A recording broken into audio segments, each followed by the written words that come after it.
Hello दोस्तों, welcome to my class, welcome to Aarti Chaturvedi में। बच्चों, आज हम पढ़ने जा रहे हैं आयुपीएसी नाम, मतलब most important topic board exam के लिए। कौन सा? उप सहसंयोजक यौगिकों का आयुपीएसी नाम। आपने देखिए क्रियात्मक समूह वाले, हाइड्रोकार्बन वाले आयुपीएसी नाम पढ़े हैं, जैसे आपका एल्कोहल हो गया, एल्डिहाइड हो गया, कार्बोक्सिलिक हो गया, कीटोन हो गया। लेकिन ये जो आपका आयुपीएसी नाम है, ये एग्जाम में ऐसा कभी नहीं होता, कोई ईयर ऐसा नहीं जाता, कोई साल नहीं जाता जब ये आयुपीएसी नाम ना पूछा जाए। ठीक है, तो ये आयुपीएसी नाम या तो सूत्र दे देगा पूरा, आपको हिंदी में इसको बताना होगा जैसे ये लिखा हुआ है, या फिर एक दो साल से जो ये आयुपीएसी नाम आ रहे हैं, कैसे आ रहे हैं, इस तरह से हिंदी में इनका नाम दे देगा, आपको इसको सूत्र में बदलना होगा। ठीक है, तो हमें ये लगता है कि ये आसान है, ठीक है, लेकिन आसान तो वाकई में है, लेकिन थोड़ी सी आप प्रैक्टिस करोगे तो और ज्यादा आसान हो जाएगा। ठीक है, तो अगर हिंदी में दे देता है तो फिर इसको हम कैसे करेंगे? तो ध्यान रखिए, यहां जैसे दिया है hexa amine cobalt third sulphate, आपको इसके लिए क्या याद करना है? ऋणात्मक लिगेंड क्या है, उदासीन लिगेंड क्या है। अगर ये आपको याद है तो आपका ये आयुपीएसी नाम बिल्कुल आसानी से हो जाने वाला है। ठीक है, बिल्कुल आसानी से आपका ये निकल आएगा।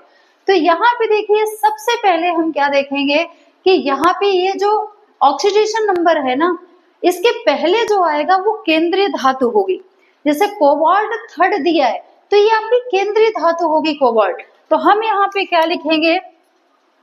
बड़ा ब्रैकेट ओपन, यहाँ पे आपका कोबाल्ट आ गया। ठीक है, फिर आपका लिगेंड आता है, तो लिगेंड में क्या दिया है? Hexa amine. ठीक है, नाम जब हम करते हैं, नाम लिखते हैं, तो सबसे पहले लिगेंड का नाम आता है, फिर केंद्रीय धातु आती है, फिर अगर कोई धातु आयन दिया है वो आता है। ये आयुपीएसी नाम का रूल है। ठीक है, तो यहाँ पे अगर हमको सूत्र इसका लिखना है तो हम यहाँ से शुरुआत करेंगे, पहचान हम इसकी यहाँ से करेंगे कि केंद्रीय धातु क्या है? कोबाल्ट। तो यहाँ पे हमने क्या लिख दिया? कोबाल्ट। हेक्सा एमीन बोल रहा है दोस्तों, तो ब्रैकेट में आपका एमीन का सूत्र क्या होता है? NH3। ब्रैकेट में क्या लगता है? हेक्सा बोल रहा है तो क्या आ जाएगा? 6। ठीक है, फिर यहाँ पे और क्या है? सल्फेट। तो बड़ा ब्रैकेट क्लोज, और यहाँ पे आपका क्या आ जाएगा? सल्फेट। अब ये देखिए, जो थर्ड ऑक्सीडेशन नंबर लिखा है उसके अकॉर्डिंग ये सूत्र सही है या नहीं, तो हम इसके लिए इसमें भी ऑक्सीडेशन नंबर निकालेंगे, तभी हमको कंफर्म होगा कि जो हमने ये सूत्र बनाया है इसका ये सही है कि नहीं। तो यहाँ पे हम इसका दोस्तों ऑक्सीडेशन नंबर देख लेते हैं। तो यहाँ पे देखिए कोबाल्ट, इसको हम क्या मानेंगे? X। ठीक है, इसको ही तो हमें निकालनी है प्लस। एमीन आपका उदासीन लिगेंड होता है और इस पे आवेश कितना होता है? 0। ठीक है, ये आपको याद होना चाहिए। आप सिर्फ ऋणात्मक और उदासीन लिगेंड याद कर लो, इतने में आपका आयुपीएसी नाम क्लियर हो जाना है। ठीक है, तो X प्लस, अब यहाँ पे देखो 0 आ गया, तो यहाँ पे हम लिखेंगे 0। कितने हैं लिगेंड? 6, तो यहाँ पे 0 में 6 का गुणा, फिर प्लस, ये आपका सल्फेट है, तो सल्फेट में कितना आवेश होता है? -2। तो 4 से गुणा नहीं करेंगे, ध्यान रखिएगा, इसमें सिर्फ -2 लेंगे। कार्बोनेट हो गया, सल्फेट हो गया, नाइट्रेट हो गया, इसमें हम सिर्फ क्या लेंगे? -2। ठीक है, तो यहाँ पे आपका क्या आ गया? -2, सल्फेट है कितना? 1। ठीक है, तो आवेश यहाँ पे हमने लिख दिया है, वैसे ये लिखने की जरूरत नहीं होती, आपको पता होना चाहिए। तो X यहाँ पे प्लस माइनस, यहाँ पे देखिए 6 में 0 का गुणा करोगे तो क्या आएगा? 0। यहाँ पे प्लस माइनस क्या हो गया? माइनस। 2 में 1 का गुणा करोगे तो कितना आएगा? 2। ठीक है, अब X, अब ये यहाँ पे -2। ठीक है, इक्वल टू आपका क्या हो गया? 0। ये इधर जाएगा तो क्या आ जाएगा? +2। अब देखिए दोस्तों, यहाँ पे तो दिया है कितना? थर्ड, और आपका कितना आया है? +2। तो इसके अकॉर्डिंग ये सही है क्या? Hexa amine cobalt third sulphate, ये सही होगा क्या? 6 में 0 का गुणा करेंगे तो 0 आएगा, सल्फेट का -2 आएगा। यहाँ पे क्या लिखा है, कोबाल्ट थर्ड सल्फेट, तो इसके अकॉर्डिंग ये सही है नहीं। तो फिर हम यहाँ पे क्या लेंगे, यहाँ पे कौन सा चार्ज आएगा दोस्तों, प्लस का। ठीक है, यहाँ पे हम क्या लगा देंगे, प्लस लगा देंगे। ठीक है, तो ये आपका क्या हो जाएगा, इक्वल टू, यहाँ पे आपका क्या आ जाएगा, प्लस का 1। ठीक है, तो यहाँ भी आपका प्लस का 1, यहाँ भी आपका क्या आ जाएगा, प्लस का 1, तो यहाँ पे प्लस का 1 और 2 कितना आ जाएगा, x इक्वल टू प्लस का 3। ठीक है, तो ये आपको चेक करना पड़ेगा कि जो आपने IUPAC नाम लिखे हैं वो सही है कि नहीं, तो इसके लिए आपको ऑक्सीडेशन नंबर यहाँ पे निकालना पड़ेगा।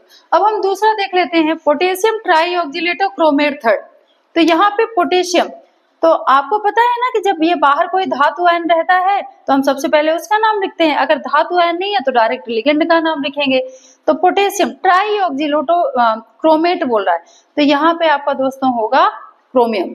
ठीक है, फिर ब्रैकेट ट्राईऑक्सिलेटो, तो ऑक्सिलेट का सूत्र होता है C2O4। ट्राई बोल रहा है कितने हैं, 3 ऑक्सिलेट। ठीक है, अब आपका ब्रैकेट क्लोज। ठीक है, अब ये तो सूत्र बन गया, अब इसकी सत्यता की जांच करनी है, सही है कि नहीं, तो फिर हम इसमें क्या निकालेंगे, इसका ऑक्सीडेशन नंबर। तो निकाल लेते हैं फिर इसका ऑक्सीडेशन नंबर। सबसे पहले पोटेशियम दिया है, तो यहाँ पे हम क्या लिखेंगे, पोटेशियम। ठीक है, यहाँ पे आपका पोटेशियम है तो यहाँ पे प्लस का 1 हम यहाँ पे चेक कर रहे हैं। फिर यहाँ पे क्रोमियम, इसका निकालना है तो इसको हम क्या मानेंगे, x। ऑक्सिलेट, इसका जो इसकी जो बंधुकता होती है, इसका जो आवेश होता है वो कितना होता है दोस्तों, -2। ठीक है, तो यहाँ पे प्लस -2 इंटू 3। ठीक है, फिर कुछ और है नहीं, 0। ठीक है, अब हम यहाँ पे अगर ये लेते हैं तो देखिए 3 दूनी 6, 6 में 1 जाएंगे 5, लेकिन यहाँ पे कितना दिया है, 3। तो अब हमें पोटेशियम, अब हमको पता चल गया पोटेशियम की संख्या यहाँ पे कितनी होगी, 3। ठीक है, अगर हम यहाँ पे 3 करेंगे तभी 6 में से 3 जाएंगे और कितना आएगा, ऑक्सीडेशन नंबर 3। ध्यान रखिए, तो यहाँ पे आपका दोस्तों फिर हम इसको क्या लिख देंगे, देखिए प्लस का 1 और संख्या कितनी दी हुई है, क्योंकि इस पे आवेश कितना होता है, प्लस का 1। संख्या इसकी कितनी दी हुई है, संख्या दी है पोटेशियम की 3। फिर इसका क्रोमियम का निकालना है, प्लस क्या लेंगे, x। फिर ऑक्सिलेट प्लस कितना आवेश दिया है, -2, तो यहाँ -2 लगाएंगे। 3 दिया है इंटू आपका 3 बराबर 0। ठीक है, अब 3 में 1 का गुणा करेंगे, 3 प्लस x, -2 का 3 में गुणा करेंगे, प्लस माइनस आपका माइनस, यहाँ पे माइनस का 6 इक्वल टू 0। तो 6 में से 3 गए तो x -3 बराबर 0, तो 3 उधर जाएगा दोस्तों, तो x बराबर प्लस का कितना हो जाएगा, 3। अब जो आपने ये सूत्र लिखा है अब ये सही है, K3Cr और आपका C2O4 और होल का थ्राइस। ठीक है, तो अब ये आप कंफर्म हो गए कि आप जो आपने यहाँ पे सूत्र लिखा है वो सही है। तो देखिए, सूत्र लिखा हो, हिंदी से नाम लिखना हो तो भी आपको ऑक्सीडेशन नंबर निकालना है, और अगर हिंदी में नाम लिखा हो IUPAC का और उसका सूत्र निकालना हो तब भी आपको कंफर्म करने के लिए इसका ऑक्सीडेशन नंबर निकालना पड़ेगा, ये ध्यान रखिएगा। अब एक प्रकार का और हम देख लेते हैं, pentaammine nitrato, nitrito, single bond N cobalt, वो सिंगल बॉन्ड कोबाल्ट थर्ड। तो यहाँ केंद्रीय धातु, हमने आपको बताया था कि केंद्रीय धातु के आगे क्या लगा रहेगा, इसका ऑक्सीडेशन नंबर, तो आप पहचान जाओगे कि ये क्या है, केंद्रीय धातु। तो यहाँ पे केंद्रीय धातु क्या आ गई, कोबाल्ट। पेंटाएमीन, तो यहाँ पे NS3 पेंटा बोल रहा है तो क्या लगेगा, 5। ठीक है, अगर कोई संख्या 1 होती है तो मोनो, 2 होती है तो डाई, 3 होती है तो ट्राई, 4 होती है तो टेट्रा, 5 होती है तो पेंटा, 6 होती है तो हेक्सा, 7 होती है तो हेप्टा, ये सब आपको पता है। ठीक है, तो यहाँ पे पेंटाएमीन, एमीन कितने हैं, 5, तो पेंटाएमीन लगा दिए। नाइट्राइटो बोला है दोस्तों, एक और लिगेंड है, तो आपने नाइट्राइटो अगर ऋणात्मक लिगेंड पढ़ा हो तो नाइट्राइटो को हम क्या लिखते हैं, ONO या NO2, ठीक है। तो ये आपका नाइट्राइटो और ब्रैकेट क्लोज, ठीक है।